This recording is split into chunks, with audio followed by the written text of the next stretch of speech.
In this video, we will be writing root position and first inversion triads. We'll also be identifying them.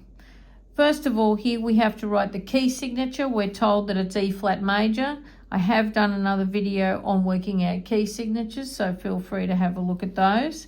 E flat major has 3 flats, B flat, E flat, and A flat. Don't forget that it's treble clef. Make sure you check the clef. B flat, E flat, and A flat. Now the next thing we look at is that we are after a tonic triad. Tonic means number 1. So the first note of E flat major is E flat. We will write E on the bottom of this chord, and then whatever we write will go up from there. E will be the base of the triad. To draw a triad, you always draw thirds apart. Line, line, line. If you started on a space, it would be space, space, and another space. This question is asking for root position. That's what you've written here. You could also call that close position. And how do we know? Because there is a third between the bottom and the middle, and there is a third between the middle and the top. If you were looking at Baroque music and looking at what's called figured bass, the numbering for this chord would be 5 and 3. This is called a 5-3 chord or a root position chord. Let's look at another one over here. This one is in B minor.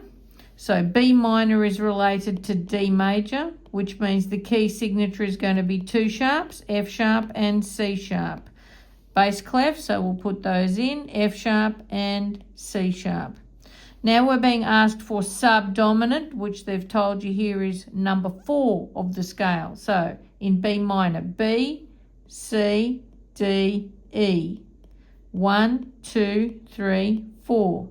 So E is the subdominant. So we're going to put E on the bottom of the chord, and then we're going to draw thirds above, space, space, space.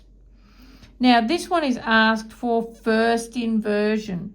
That means we take off the bottom note and we flip it up an octave. So we leave the top 2 notes where they are. The bottom note was E. The E moves up 8 notes. 1, 2, 3, 4, 5. 6 is the line. 7 is the space. 8 is the line. So the E from the bottom has moved up to the top. Essentially all the notes are the same. They're just in a different order. So we had E, G, and B. Now it's become G, B, and E. What are the distances? From the bottom to the middle, it's a 3. From the middle to the top, it's a 4.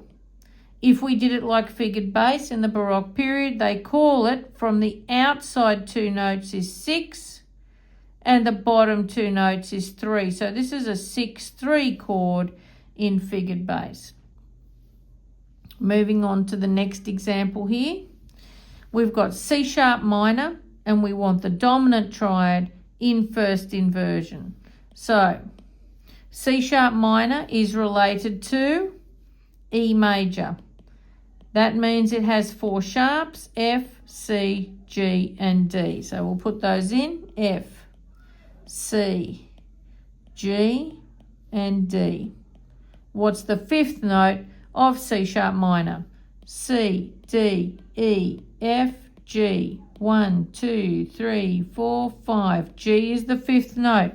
So G is going to be on the bottom, and then we draw thirds above that, line, line, line, to make a root position chord. We'll just stay there for a minute. If number 5 is on the bottom, what is in the middle?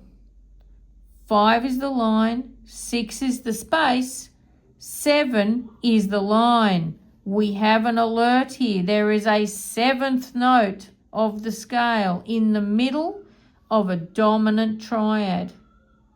That means we're going to have to raise the middle note. as we do for all harmonic minor scales. So you've got to remember that the raised seventh note is in the middle of the root position triad. But what happens when we have to make it into first inversion? We keep the top two notes where they are. The bottom G moves up 8 notes to the top. And what have we got? We've got the middle note is now the bottom. The one that we have to raise is now on the bottom. The seventh is on the bottom of a first inversion triad. Now, how do we identify them? Here is an example. We don't know what key this is yet. So we have to work out what our two possibilities of key is. With 4 flats, it could be A flat major or it could be F minor. The next thing I look at is the position of the triad. Is it root position or is it first inversion? This one is first inversion because there is a 4th on the top. So what we need to do is reflip that back down. This is the original bottom note of this chord, and that is a B. Now, this question tells me that it can only be a tonic triad, a subdominant triad, or a dominant triad. They're my only 3 options of chord. So it has to be one of those. It has to be either chord 1, 4, or 5. Tonic, subdominant, or dominant. So how do we work that out? If I was in A flat major, let's count from A to B, which is the bass note of this chord. A, B is 2. 2 is not an option in this question, so it cannot be A flat major. Let's count from F to B. F, G, A, B. 1, 2, 3, 4, that is my answer. So the key must be F minor. The triad must be 4, the subdominant. And we worked out the position because we had the 4th on the top. It is first inversion. Let's do another one. Now, this is an interesting one. This triad has a sharp in the middle.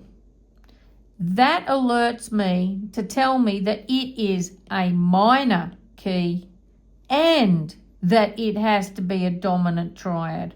Why? Because if 7 is in the middle, 6 is the space, and 5 is on the bottom, I can confidently say that this is a dominant triad. I could even go even further. I could say that the middle note, being the 7th, is a B sharp, and the note after B is C. So this must be a C sharp minor key. The position is all thirds, so it must be root position. Now, if that is too complicated, let's go back and do it a different way. Do it the way we did it originally. So, 4 sharps is E major key signature or its relative C sharp minor. I have to count from the key to the bottom note of the chord. The bottom note is a G. How far is it from E to G? E, F, G.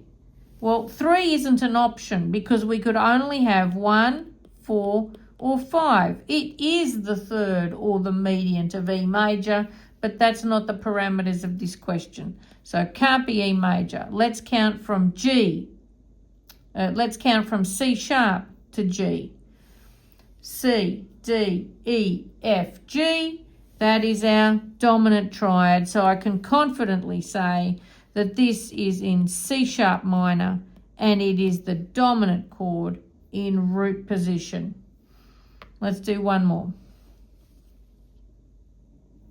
Step 1, look at the key signature. 2 flats. B flat and E flat is B flat major or the relative G minor. Step 2, what is the position? There's a 4th on top. This must be first inversion. Step 3, Flip it back into root position. Bring that top note 1 octave down. What's on the bottom? E. Next step, we count from B to E. B, C, D, E. 4 subdominant. That must be my key. 4 subdominant, B flat major. Just to check, let's count from G to E. G, A, B, C, D, E. That was not one of my choices. Chord 6 was not a choice for this question, so therefore it must be B flat major, subdominant in first inversion.